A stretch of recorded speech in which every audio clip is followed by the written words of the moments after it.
ہر آسمان کے اوپر یاد رکھیں دروازہ کھٹکھٹایا جبریل علیہ الصلوۃ والسلام نے، فرما کون انا جبریل، میں جبریل ہوں، ومن معی، تیرے ساتھ کون ہے، فرمایا یہ محمد، محمد مصطفیٰ ہے۔ اس کا مقصد کیا تھا؟ تاکہ دنیا کو معلوم ہو جائے کہ محمد مصطفیٰ خود معراج کے اوپر نہیں گئے، اللہ تعالیٰ کی ذات اقدس نے بلایا ہے۔ ایک خاص دروازہ تھا، اسی دروازے سے حضور علیہ السلام داخل ہوتے رہے۔ پھر فرشتہ پوچھتا کیا انہیں بلایا گیا ہے؟ فرما ہاں بالکل بلایا گیا، یہ دنیا کے اوپر واضح کرنا تھا اس لیے، ورنہ آقا علیہ الصلوۃ والسلام مالک ہیں، حضور علیہ الصلوۃ والسلام کی ملکیت کے اندر ہے، ساری جاگیر زمین کی ہو یا جنت کی ہو، محمد مصطفیٰ مالک ہیں، جس طرح چاہیں تقسیم فرما سکتے ہیں،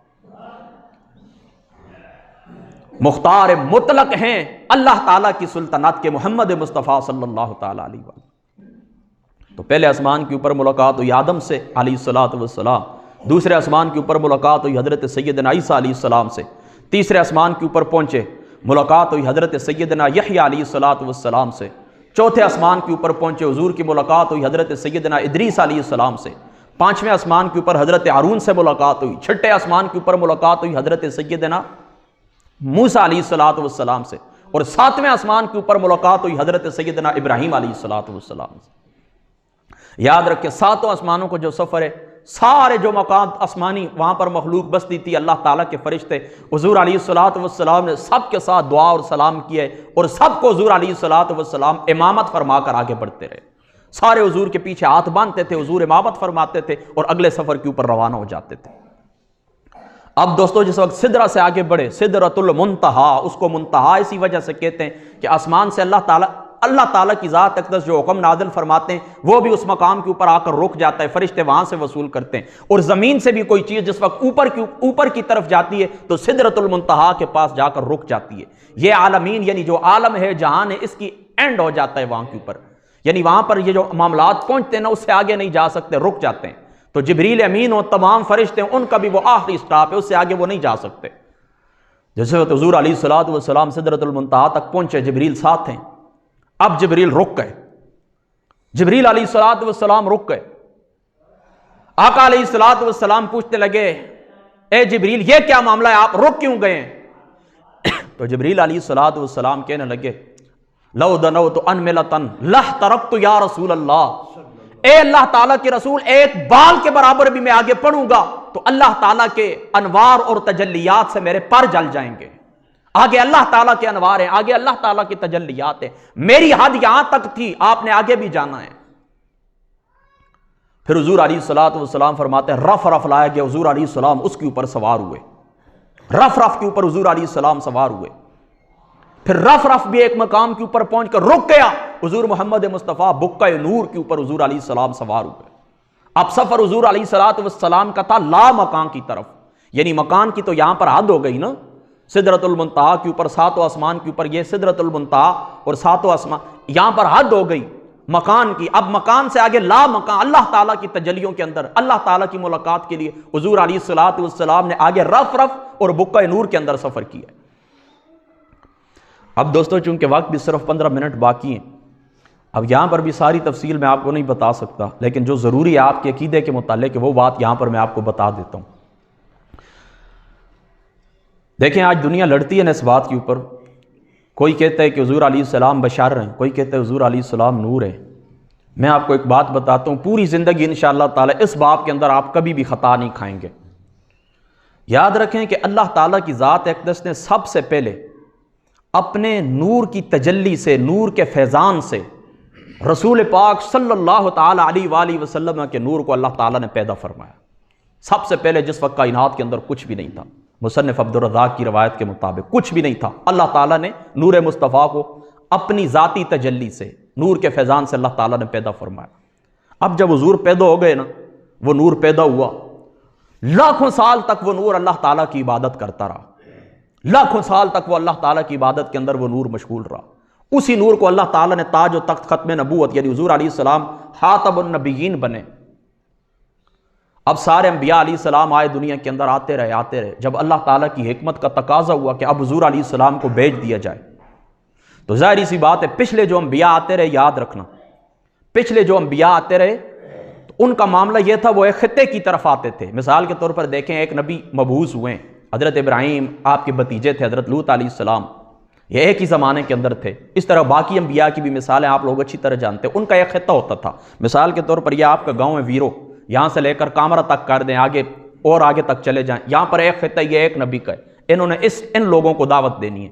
اس سے اگلا پھر آگے لانس پور شریف کی طرف جائیں اور آگے تک چلے جائیں، وہ دوسرا حصہ دوسرے نبی کا حصہ تھا۔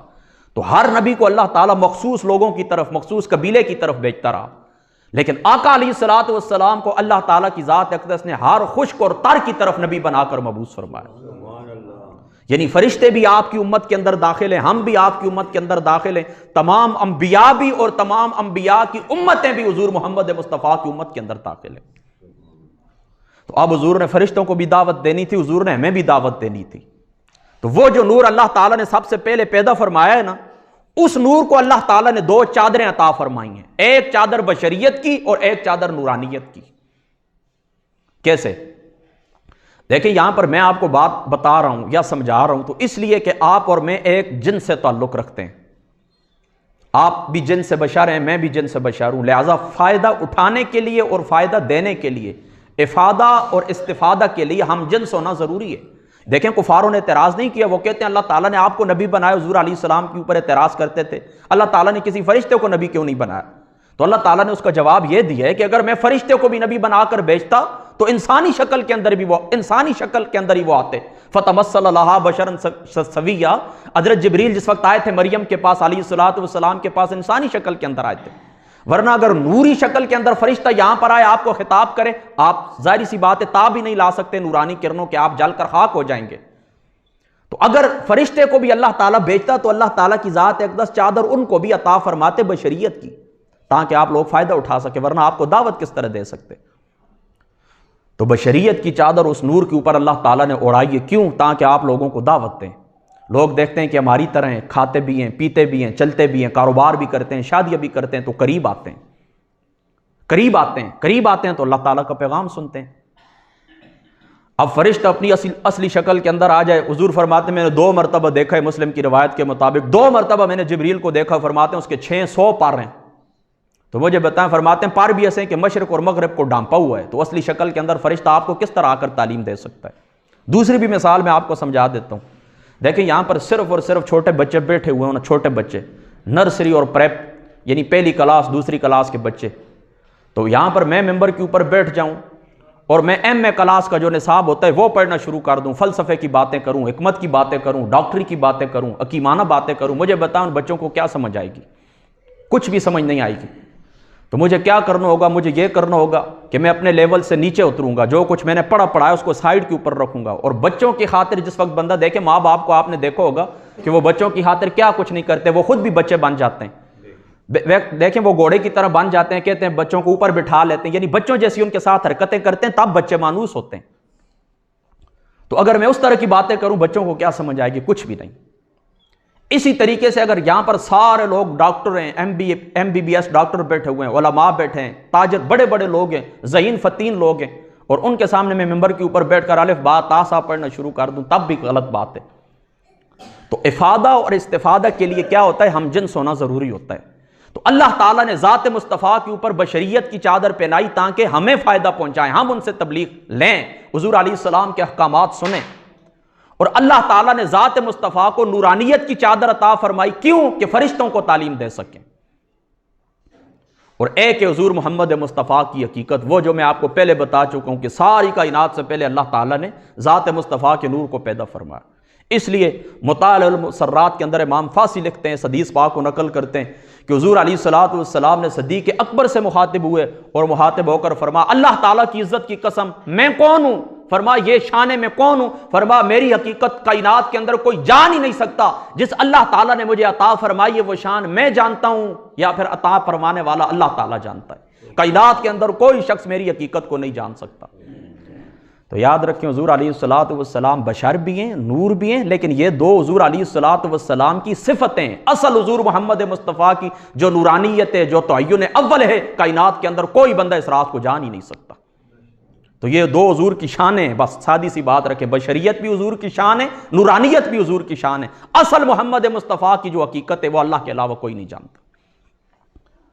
تو اب بات کہاں پر پہنچی؟ یاد رکھیں کہ حضور علیہ الصلوۃ والسلام کی یہ جو دو حیثیتیں ہیں، بشری حیثیت کا رخ آپ کی طرف ہے اور نورانی حیثیت کا رخ فرشتوں کی طرف ہے، اور جو حقیقت کا رخ ہے وہ اللہ تعالیٰ کی طرف سے، یعنی حقیقت کے لحاظ سے محمد مصطفیٰ خدا سے فیض لیتے ہیں، اور نورانیت کے لحاظ سے فرشتوں کے اندر تقسیم فرماتے ہیں، اور بشریت کے لحاظ سے حضور محمد مصطفیٰ مجھے اور آپ کو فیض عطا فرماتے ہیں۔ حقیقت کے رخ سے اللہ سے فیض لیتے ہیں، نورانیت کے رخ سے وہی فیض فرشتوں کو دیتے ہیں، اور اسی طریقے سے بشریت کے رخ سے وہی فیض مجھے اور آپ کو عطا فرماتے ہیں۔ پھر بھی اگر آپ کو سمجھ نہیں ہے میں آپ کو سمجھا دیتا ہوں۔ دیکھیں میں نے جو دو لفظ پڑھے ہیں، جو پڑھے تقریباً 8-10 سال میں پڑھتا رہا ہوں، میں نے جو کچھ پڑھے، اب ظاہر اسی بات ہے کہ ہر خطے کے لوگوں کے پاس میں جاتا ہوں تو میں جاتا ہوں ان کی بولی کے اندر بات کرتا ہوں۔ اب آپ کے ساتھ جس طرح میری گفتگو ہے میں آپ کے ساتھ کرتا ہوں، جتنا آپ کا لیول ہے، جو آج کا موضوع ہے، میں اسی طرح آپ سے بات کرتا ہوں۔ لیکن اس طریقے سے کبھی کبھی اس طرح ہوتا ہے خواتین کے ساتھ بھی بات کرنا پڑ جاتی ہے، تو اب ظاہر سی بات ہے کہ جس طرح میں آپ کو مخاطب کر سکتا ہوں تو اس طرح تو ظاہر سی بات ہے ان کو مخاطب نہیں کر سکتا۔ ان کو زیادہ سے زیادہ یہی بتاتا ہوں اپنے خاوند کا ادب کریں، ماں باپ کا ادب کریں، اپنے گھر کا خیال رکھیں، بچوں کی تربیت کے اوپر توجہ دیں، بچوں کی صفائی ستھرائی کا خیال رکھیں، گھر کی صفائی ستھرائی کا خیال رکھیں، یہ لیول ہوتا ہے۔ تو بس یہ دو حصے ہیں حضور علیہ السلام کی ذات اقدس کی، دو شانیں ہیں جو اللہ تعالیٰ کی ذات اقدس نے آپ کو عطا فرمائیں۔ اب یہ معراج کے 3 حصے میں نے آپ کے سامنے بیان کیے، غور کرنا اس بات کے اوپر، اور ہو سکتا ہے بس اسی کے اوپر ہمارا وقت بھی پورا ہو جائے۔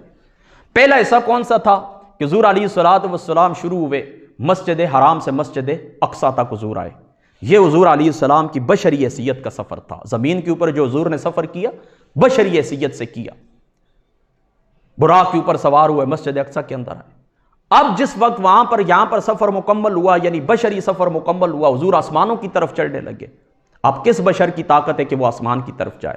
یہاں پر زمین اور آسمان کے درمیان کتنے قرے ہیں؟ قرہ ارض ہے، قرہ نار ہے۔ یہاں پر کتنے 32 کلومیٹر آپ اوپر جائیں، یہاں پر آکسیجن ہی ختم ہو جاتی ہے۔ تو یہ جو حضور علیہ السلام کا سفر تھا، یعنی مسجد اقصیٰ سے پھر سدرۃ المنتہا تک، یہ جو حضور علیہ السلام نے سفر کیا، یہ حضور علیہ السلام کی نورانیت کا سفر تھا۔ تب تو فرشتے ساتھ تھے نا، حضرت جبریل علیہ السلام، تو مسجد اقصیٰ کے اندر امامت کروا کر حضور علیہ السلام کی ذات اقدس نے جو بشریت کی چادر تھی وہ اتار دی، اور حضور محمد مصطفیٰ صلی اللہ تعالیٰ علیہ وآلہ وسلم سدرۃ المنتہا تک نورانی حیثیت سے تشریف لے گئے۔ جب سدرۃ المنتہا تک پہنچے تو حضور علیہ السلام نے نورانیت والی چادر بھی اتار دی۔ آگے جو سفر کیا اللہ تعالیٰ کی قربتوں کے اندر گئے، وہ حقیقی حیثیت سے گئے، محمد مصطفیٰ خدا کی بارگاہ کے اندر گئے تو حقیقت کے رخ سے سفر کیا، حقیقت محمدیہ نے آگے سفر کیا۔ تو بشریت کی چادر اتار دی زمین کے اوپر۔ جب آسمانی سفر ہوا تو آسمانی سفر کے اوپر حضور علیہ السلام نے نورانیت کے ساتھ سفر کیا، لیکن جب سدرۃ المنتہا تک پہنچ کر یہ چادر بھی اتار دی۔ آگے جو سفر تھا حقیقت کا سفر تھا۔ لہذا یاد رکھو، جو بندہ منکر ہو معراج شریف کا، یعنی مسجد اقصیٰ سے مسجد حرام سے مسجد اقصیٰ تک، وہ بندہ دار اسلام سے خارج ہے، کیونکہ قرآن کی ناسختیہ ہے، سبحان الذی اسریٰ بعبدہ لیلا من المسجد الحرام الی المسجد الاقصیٰ، یہ قرآن کی ناسختیہ ہے۔ لہذا بندہ جو یہاں تک سفر کا انکار کرے وہ دار اسلام سے خارج ہے۔ آگے جو حضور نے آسمانوں کا سفر کیا، یہ حدیث صحیح ہے، حدیث مشہور ہے، اور احادیث مشہورہ ہیں، تواتر کے ساتھ ثابت ہے۔ اور ان کا جو انکار کرے، یعنی حضور علیہ السلام کا جو معراج آسمانی ہے، اس کا انکار کرے تو وہ بندہ کافر تو نہیں لیکن سخت قسم کا گمراہ ہے، کیونکہ احادیث مشہوروں کو رد کرتا ہے۔ پھر آگے جو حضور کا یعنی سدرۃ المنتہا سے آگے جو حضور محمد مصطفیٰ کی حقیقت کا سفر ہے، تو یہ وہ حدیث مبارکہ ہیں جو خبر واحد ہیں اور بعض صوفیاء نے ان کو نقل کیا ہے۔ لہٰذا ان کا جو منکر ہوتا ہے وہ دار اسلام سے خارج بھی نہیں ہوتا، گمراہ بھی نہیں ہوتا، لیکن اشد قسم کا گنہگار ضرور ہے، اشد قسم کا فاسق ضرور ہے کہ حدیث کو رد کرتا ہے۔ تو یہ 3 سفر ہیں حضور محمد مصطفیٰ صلی اللہ، 3 حیثیتیں ہیں ایک سفر کی۔ اب دوستو، اللہ تعالیٰ کی ذات اقدس سے ملاقات ہوئی۔ جب ملاقات ہوئی، راز اور نیاز کی باتیں ہوئی ہیں۔ اللہ تعالیٰ حضور علیہ السلام فرماتے ہیں، قرآن پاک کے اندر بھی آتا ہے فَأَوْحَىٰ إِلَىٰ عَبْدِهِ مَا أَوْحَىٰ، اللہ تعالیٰ کی ذات اقدس نے پھر جو کچھ حضور محمد مصطفیٰ کو عطا فرمانا تھا عطا فرمایا ہے۔ اور نمازیں کتنی عطا فرمائیں یہ بھی میں آپ کو بتاتا ہوں۔ اس طرح ہوا کہ حضور علیہ السلام جس وقت واپس پلٹنے لگے، یعنی واپس زمین کی طرف آنے لگے، تو آقا علیہ السلام کی یہ جو چشمان نبوت ہیں، ان سے آنسو ٹپک پڑے، رو پڑے حضور علیہ السلام۔ تو اللہ تعالیٰ پوچھنے لگے، اے میرے پیارے حبیب محمد مصطفیٰ صلی اللہ تعالیٰ علیہ وآلہ وسلم، آپ روتے کیوں ہیں؟ دیکھیں زمین سے لے کر مسجد حرام سے لے کر مسجد اقصیٰ تک، پھر یہ سارا سفر میں نے آپ کو کرایا، اپنی قربتیں دکھائیں، اپنی نشانیاں دکھائیں، اپنی معراج عطا فرمائی، ساری مخلوقات کے اوپر آپ کو فضیلت عطا فرمائی، انبیاء علیہ السلام کی آپ نے امامت فرمائی ہے، کتنا رتبہ اور کتنی شانیں میں نے آپ کو عطا فرمائی ہیں، رونے کا سبب کیا ہے؟ تو حضور علیہ الصلوۃ والسلام کہنے لگے روتا اس لیے ہوں کہ میں واپس جب جاؤں گا تو واپس جا کر میں کیا کروں گا؟ ابو بکر کو سناؤں گا، علی کو سناؤں گا، طلحہ زبیر کو سناؤں گا، عمر فاروق حضرت عثمان سنیں گے کہ میں اللہ تعالیٰ کی راتوں رات معراج کے اوپر گیا، اللہ کی قربتوں کے اندر گیا ہوں۔ تو ان کا دل بھی کرے گا، وہ بھی کہیں گے کہ کاش ہمیں بھی اللہ تعالیٰ کا دیدار نصیب ہو جائے، ہمیں بھی معراج نصیب ہو جائے، میں ان کو کیا جواب دوں گا؟ تو اللہ تعالیٰ نے فرمایا یہ سارا محبت کا نظام، آپ کا سفر، آپ کی شانیں، یہ جو کچھ ہم نے کیا یہ سارا انتظام کر سکتا ہوں، میری قدرت کے اندر ہے۔ تو اس آپ کی یہ جو پریشانی ہے قلب کے اوپر، یہ جو بات گراں گزرتی ہے، اس کا حل بھی میں نکالتا ہوں۔ فرمایا کیا؟ فرمایا یہ 50 نمازیں میں تمہیں دیتا ہوں، آپ کو عطا فرماتا ہوں، جائیں اپنی امت کو یہ 50 نمازیں دیں۔ الصلاۃ معراج المؤمن، نماز مومن کی معراج ہے۔ فرماتے ہیں یہ 50 نمازیں یہ جا کر اپنی امت کو دینا، مجھے اپنی عزت، جلال، ہیبت، کبریائی کی قسم کہ میں نے جب موسیٰ علیہ السلام سے گفتگو کی تھی، فرمایا 70,000 پردوں کے اندر ڈھک کر گفتگو کی تھی، لیکن تیرا امتی جس وقت مصلی کے اوپر کھڑا ہوگا 70,000 پردے اٹھا کر اپنے بندے سے کلام کروں گا۔ اب 5 منٹ رہتے ہیں نا، ایک بات اور بھی عقیدے کی سن لیں۔ یہ تو ہوگا حضور علیہ السلام کا آپ کو تحفہ۔ اب آپ کو میں نے کہا نا 50 نمازیں ملی ہیں، جب 50 نمازیں ملی ہیں نا تو حضور یہ 50 نمازیں لے کر پہنچائے چھٹے آسمان کے اوپر۔ موسیٰ علیہ السلام سے ملاقات ہوئی تو موسیٰ علیہ السلام نے پوچھا ہے پیارے حبیب اپنی امت کے لیے کیا تحفہ لے کر جا رہے ہیں؟ فرمایا 50 نمازوں کا۔ تو حضرت موسیٰ علیہ السلام کہنے لگے مجھے تجربہ ہے بنی اسرائیلیوں کا، میں نے تجربہ کیا، یہ جو انسانی امتیں یہ پست ہو جاتی ہیں، یہ 50 نمازیں دن کے اندر نہیں پڑھ سکیں گے، واپس جائیں اللہ تعالیٰ کی بارگاہ کے اندر۔ تو 9 مرتبہ، بس آپ کو مختصر سمجھاتا ہوں، 9 مرتبہ، پہلی مرتبہ حضور واپس گئے، اللہ تعالیٰ نے 5 نمازیں معاف فرمائیں، دوسری مرتبہ گئے پھر 5، 9 مرتبہ گئے اللہ تعالیٰ کی بارگاہ پاک کے اندر واپس جاتے رہے، اللہ تعالیٰ 5 نمازیں معاف فرماتا رہا۔ اور فرمایا بات اس طرح نا لا تبدیل لکلمات اللہ، اللہ تعالیٰ کے کلمات تبدیل نہیں ہوتے۔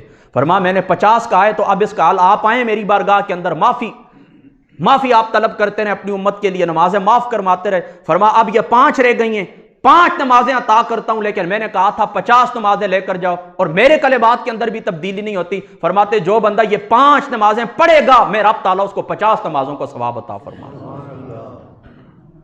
اب دوستو یہاں پر صرف 2 باتیں عقیدے کے لحاظ سے، آپ لوگ جو پرانے میری گفتگو سنتے رہتے ہیں آپ لوگوں کو علم ہوگا کہ میں عقیدے کے اوپر ہی زیادہ گفتگو کرتا ہوں۔ یہاں پر 2 باتیں آپ نے یاد رکھنی ہیں۔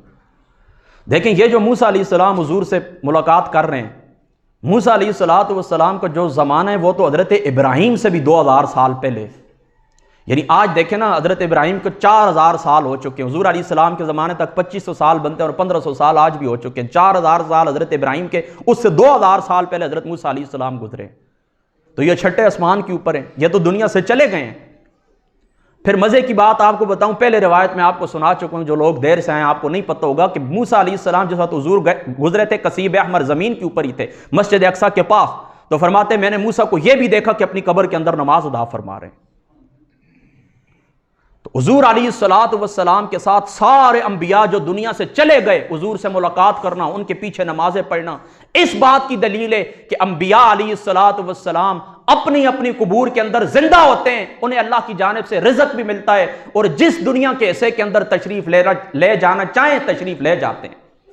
یہ ہے حیات النبی کا عقیدہ کہ تمام انبیاء اپنی قبور کے اندر زندہ ہوتے ہیں، اللہ کی جانب سے رزق پاتے ہیں، اور اذان اور اقامت کے ساتھ اپنی اپنی قبروں کے اندر نمازیں بھی ادا فرماتے رہتے ہیں، اور تعدد اجسام کی اللہ تعالیٰ قوت عطا فرما دیتا ہے، جسد مسالیہ اللہ تعالیٰ انبیاء کو عطا فرما دیتا ہے، اپنا اصلی جو جسد ہوتا ہے اپنے مقام کے اوپر ہوتا ہے، لیکن ایک ہی روح اس جسم کے ساتھ کام کرتی ہے، اور مختلف اجسام ہوتے ہیں، اور مختلف مقامات کے اوپر انبیاء علیہ السلام تشریف لے کر چلے جاتے ہیں۔ یہ عقیدہ حیات النبی جو سارے فلسفے سے آپ کو سمجھ آ کے ہوگا کہ انبیاء تو گزر چکے ہیں لیکن حضور سے ملاقاتیں بھی کر رہے ہیں، حضور کے پیچھے نمازیں بھی ادا فرماتے رہتے ہیں۔ اور دوسری بات یہ یاد رکھیں کہ موسیٰ علیہ السلام چلے گئے دنیا سے، ان کے وسیلے سے اللہ تعالیٰ کی ذات اقدس نے 45 نمازیں امت محمدیہ کو معاف فرمائی ہیں۔ آج جو 5 نمازیں آپ پڑھتے ہیں یہ حضرت موسیٰ علیہ السلام کے وسیلے سے 5 نمازیں آپ پڑھتے ہیں، ورنہ حضور علیہ السلام تو 50 نمازیں لے کر آ رہے تھے۔ اس کے اندر بھی ایک حکمت ہے، بہرحال چونکہ ابھی وقت ختم ہو چکا ہے میں زیادہ بات نہیں کر سکتا۔ 5 حضور 50 لے کر آئے، موسیٰ علیہ السلام کے کہنے پر واپس ہوئے، 5 نمازیں اللہ تعالیٰ نے باقی رکھی ہیں۔ تو پتہ چلا اللہ تعالیٰ کے مقبول بندوں کا وسیلہ دنیا کے جانے کے بعد بھی مخلوق خدا کو کام آ سکتا ہے۔ یعنی اللہ کے بندے دنیا سے چلے جاتے ہیں پھر بھی ان کا وسیلہ اللہ تعالیٰ کی بارگاہ کے اندر کام کرتا ہے۔ یہ عقیدہ وسیلہ اور وہ عقیدہ یات النبی۔ تو آخری بات میری دوستو یہی ہے کہ معراج شریف کا جو آپ کے لیے تحفہ ہے وہ کیا ہے؟ 5 وقت کی نماز ہے۔ آج دیکھیں میں یہ 7 گاؤں سے آیا ہوں، اگر آپ کو کوئی تحفہ دوں، آپ میرے دوست ہیں، پرانا میرا آپ کے ساتھ تعلق ہے، میں چھوٹا سا تھا اس وقت میں آپ کے پاس آتا ہوتا تھا، تو دیکھیں میں آپ کو کوئی تحفہ دوں، دوسرے وقت میں یہاں سے گزروں، میں دیکھوں کہ وہ تحفہ آپ نے راستے کے اندر پھینک دیا ہے، تو میرے دل کے اوپر کیا گزرے گی؟ میں سوچوں گا یار اتنی محبت سے میں کتنی دور سے ان کے لیے یہ تحفہ لایا تھا، ان لوگوں نے میرے تحفے کی قدر نہیں کی، پھینک دیا ہے۔ تو آپ خود سوچیں کہ ذات مصطفیٰ محمد مصطفیٰ صلی اللہ تعالیٰ علیہ وآلہ وسلم کتنی چاہ سے اور رو کر اللہ تعالیٰ کی بارگاہ سے آپ کو 5 نمازوں کا تحفہ آپ کے لیے لے کر آئیں، اگر آپ ان کی قدر نہ کریں تو بتائیں گنبد خضرا کے مکین کے اوپر کیا گزرتی ہوگی، حضور علیہ الصلوۃ والسلام کے قلب مبارک کے اوپر کیا گزرتی ہوگی۔ لہذا معراج مصطفیٰ صلی اللہ تعالیٰ علیہ وآلہ وسلم، بہت ساری باتیں رہ گئیں، 45 منٹ تھے ٹوٹل اس کے اندر، ظاہر سی بات ہے سفر سارا تو بیان نہیں ہو سکتا، بہرحال چلو آنا جانا لگا رہتا ہے انشاءاللہ تعالیٰ، پھر کبھی کچھ مہینے 2 مہینے بعد رمضان شریف کے بعد میں پھر کبھی انشاءاللہ تعالیٰ ویسے ہی زندگی باقی رہی تو آؤں گا، اور انشاءاللہ جو باتیں رہتی ہیں میرے علم کے اندر ہیں انشاءاللہ تعالیٰ یہ ساری باتیں میں آپ کو سناؤں گا۔ آج میں تقریباً 4-5 سال بعد آپ کے پاس آیا ہوں، میں 2018 کے بعد پھر آپ کے پاس میرا